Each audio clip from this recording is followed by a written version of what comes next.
Alright guys, taking a look at this example, medical researchers enlisted 90 subjects for an experiment comparing treatments for depression.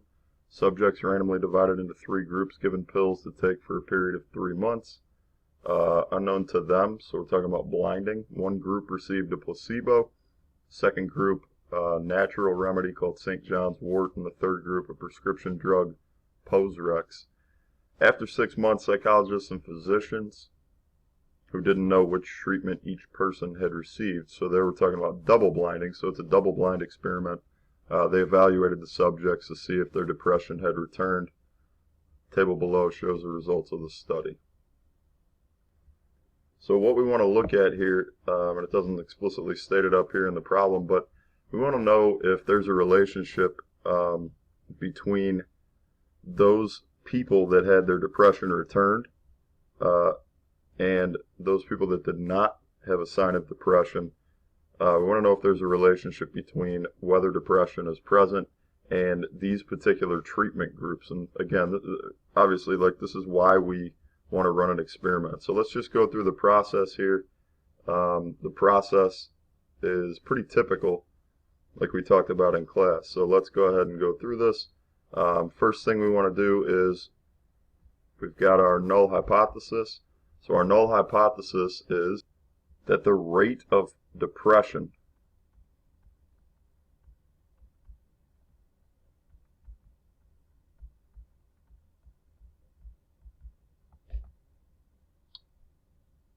is the same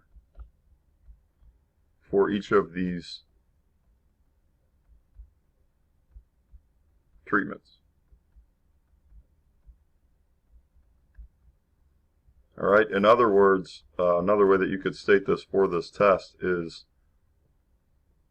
depression is independent, or rate of depression, I should say, is independent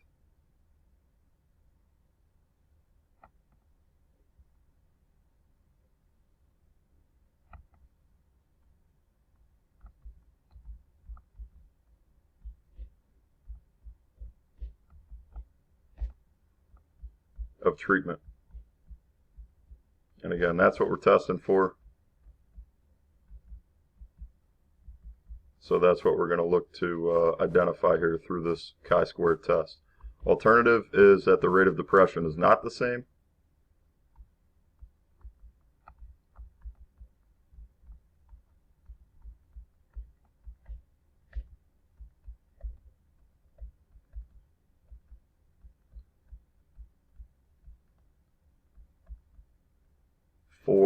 And we talked about this in class, we're looking for a difference in just one group, so at least one treatment.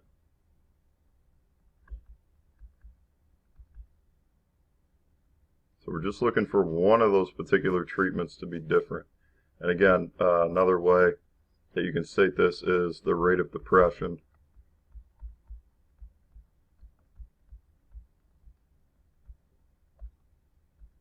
is not independent.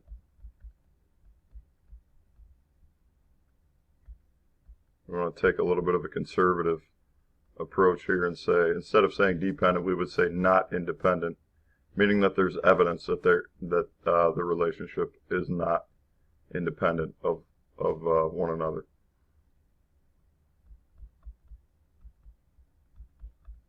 So those are our hypotheses. Again, we're going to operate under the condition that the null hypothesis is true, and we're going to go ahead with to check the conditions so that we can run this chi-squared test for independence. All right, so conditions for this particular test, we're going to look at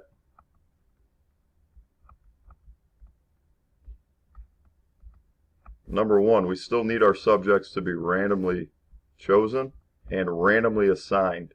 And that's the important one, is random assignment of subjects to treatment groups. So up here, if we go up and look in our description here, subjects were randomly divided into groups, into 3 groups. So we know that that condition checks out. Random assignment of subjects into treatments.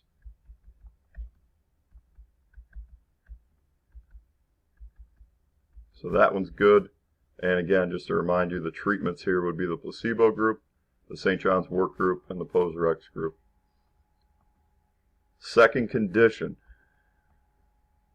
Second condition is that we need to be dealing with counts. My pen randomly changed colors, so that's fun. But we want to be dealing with counts. And in this particular case, we are dealing with counts. We're dealing with counts of people that are in a placebo group that had their depression returned and no sign of depression. This group, same breakdown. In this group, same breakdown. So we're dealing with counts, so we're good there. Third condition is we need our expected to be greater than or equal to 5, just like before. And this is the big one that we need to pay attention to here, and the one that requires a little bit of work. So in order to calculate this, I'm going to move some stuff around here. Move this stuff down and give us a little bit more room.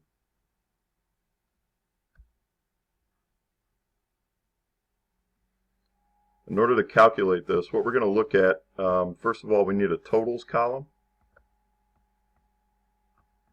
So our totals here, if you add across, we've got 24 and 22 is 46, and 14 is 60. So we've got 60 total people in the study where their depression returned. 9, 8, and 16 is going to be 30. So we've got 30 total people in the study that had no sign of depression, total of 90 people. We also want to go down. Nice thing about this example, it's kind of a nice easy example, is we've got 30 people in each group, which ideally is how you want to run your experiment anyway. Alright, so what we're going to do is we're going to calculate the expected number of people in each group based on these marginal distributions. Alright, so these marginal distributions say that 2/3 of the people should have their depression returned, and 1/3 of the people in each particular treatment should have no sign of depression. So again, we got that number by taking this number 60 divided by the total number and 30 divided by the total number. That'll give us our rates here. So we want 2/3, or we're looking for, we expect 2/3 of the people to have their depression returned. So we're going to take this number and multiply it by 30. 2/3 times 30 is 20. 2/3 times 30 is 20. 2/3 times 30 is 20. So in each one of those groups, we would expect that 20 people would have their depression returned. So just taking a quick look here, in the placebo group, we have a little bit more, a little bit greater number of people that had their depression returned. Here we had just a couple more people that had their depression returned as opposed to what we were expecting. And in this group, we had fewer people that were on that particular drug have their depression returned than what we're expecting. Finishing off the expected cell frequencies, we've got 1/3 times the total number in the placebo group is going to give us an expected number of 10 that had no sign of depression for placebo. Same thing here, 10 people we would expect to have no depression in the St. John's wort, and 10 people in the Poser-X group. So going back to what we're trying to address here, we need to know if all of these cells, each individual cell, has an expected number of people that are greater than or equal to 5. And we can see from up here that we do. So that condition checks out. We can run our chi-squared test for independence. So chi-squared test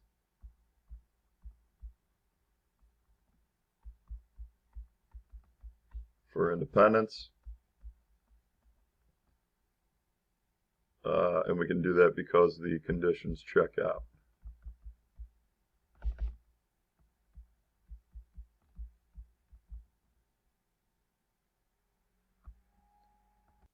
All right, so as usual, we need to know what model that we're going to run this under, and the model, once we determine that it's a chi-squared test for independence, we need to know how many degrees of freedom to run this thing under, or to run this thing with. So that'll determine what our model looks like.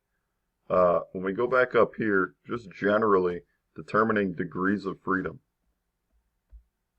for a chi-square test of independence. What you want to do is you want to look at how many different outcomes are possible for each particular variable here. We talked about in class, we've got two variables for these particular things. And so here we can see that depression returned or no sign of depression. That would give us two possible options or two possible outcomes for this variable. So depression present, two possible outcomes, and different drugs that we're going to test this under, different treatment groups, we've got three possible options. So the way that we figure out for a chi-square test of independence, the degrees of freedom, is we are going to take the first variable and we're going to subtract 1, and we're actually going to multiply that number by the number of possible outcomes for the second particular variable that we're measuring this thing against. So we're going to multiply these two things. In this particular case, our first is whether depression is present or not. Two possible outcomes there. And our different treatment groups, we've got three possible outcomes there. 2 minus 1 is 1, 3 minus 1 is 2. So we're going to run this, this test with 2 degrees of freedom. And again, that specifies our model. If you think back to what our models are going to look like, the higher number of degrees of freedom, the less skewed it becomes and the more normal. So we've got a really low number of degrees of freedom, so our model is actually going to be pretty skewed. Based on that, you should be able to kind of look and say, and have a general idea of what that chi-squared test statistic is going to look like in terms of whether you're going to reject or fail to reject. So a high number, quote unquote, relative to what model you're using is going to, I don't want to put a number on it, but we should be thinking something relatively low, maybe 6, 7, 8, all the way up to 10. Those would be right around where our critical value or our critical chi-squared value is going to be. That'll tell us to accept or reject. All right. Next part of this then is we need to do a little bit of calculator work, and the nice thing about this is it's almost all calculator work. In order to do that, we need to go up here and we actually need to enter a matrix. All right. So we need to enter a matrix here, and the matrix that we're going to enter is just this guy right here. So I've got this calculator up here just to show you exactly how to do that. What we were interested in is this function right here, the matrix function. So we need to hit second matrix. That takes us to this menu right here. Go over and specify we want to edit a matrix. So we want to edit matrix A, and what that means is we're just going to specify the number of rows and columns in our particular matrix. Here, this is the number of rows.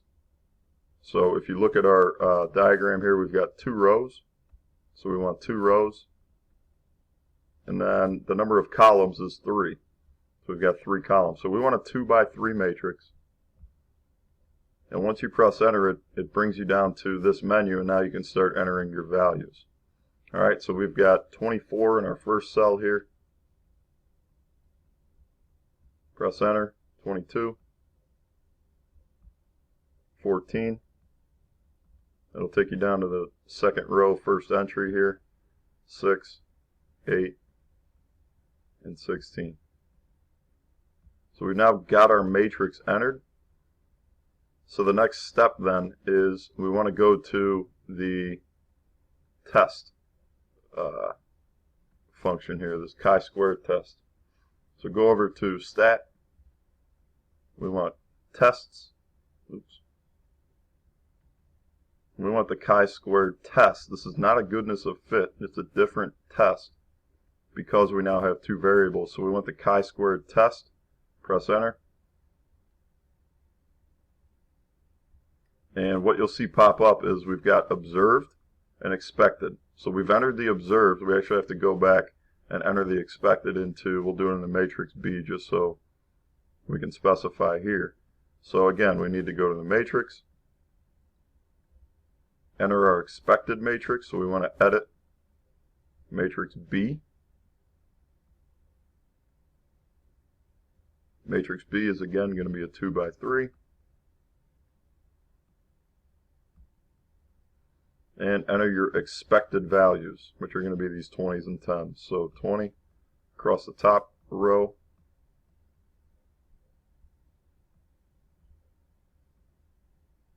and 10 across the bottom row.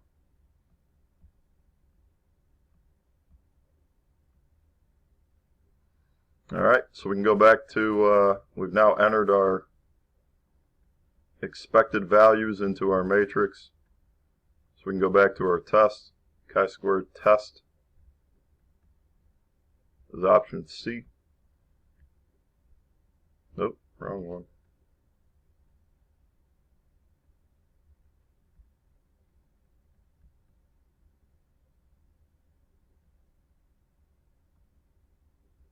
And again, it's going to ask you for the observed matrix and the expected matrix. We've already got those entered into A and B. Color shouldn't matter here. So we're just going to go down to calculate.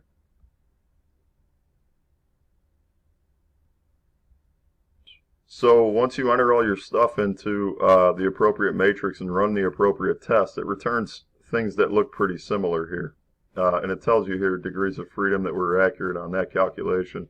Our chi-squared test value is 8.4, so that estimate that I gave earlier, it's right in that ballpark. And we've got a p-value that is 0.015-ish, right around there. All right, so the rest of the analysis is pretty much similar to what we've done before. So chi-squared of 8.4, p-value of 0.015. Let's see if I can remember those.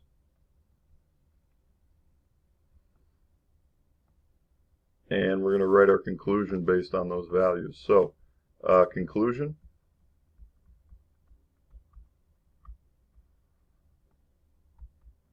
is, remember we want to mention the chi-squared test statistic.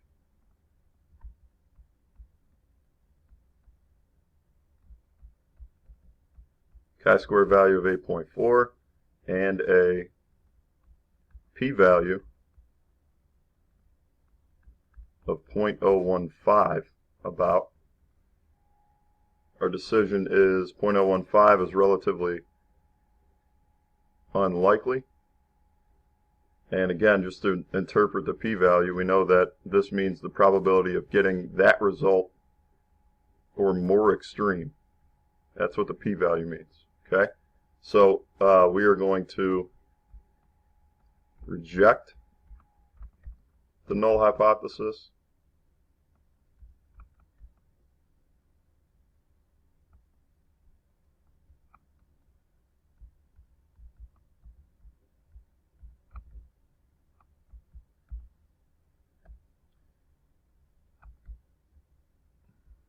And conclude that there is evidence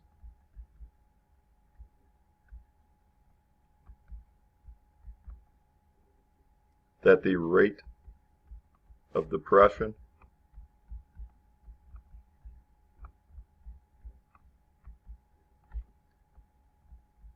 and treatment option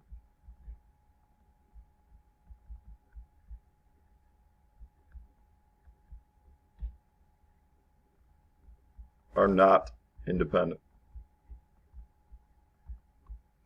Okay, last thing real quick.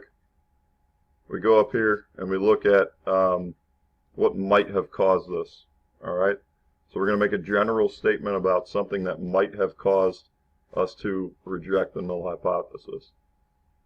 So this particular part is somewhat subjective, but we can see here, in my eyes, we're looking at this guy right here, the relationship between these two things. Again, we've got 14 where the depression returned. That's kind of well below what we expected, and we've got 16 where there's no sign of depression, and that's well above what we expected. You've also got a difference over here in the placebo group, but this is the one that I'm going to mention down here in our conclusion. So it seems as though the Poserex treatment group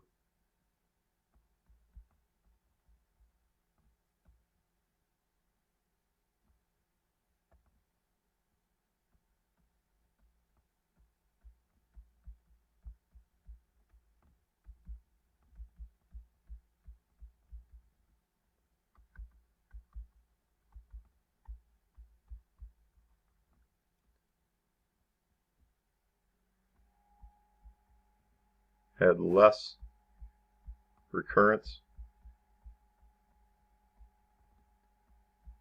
of depression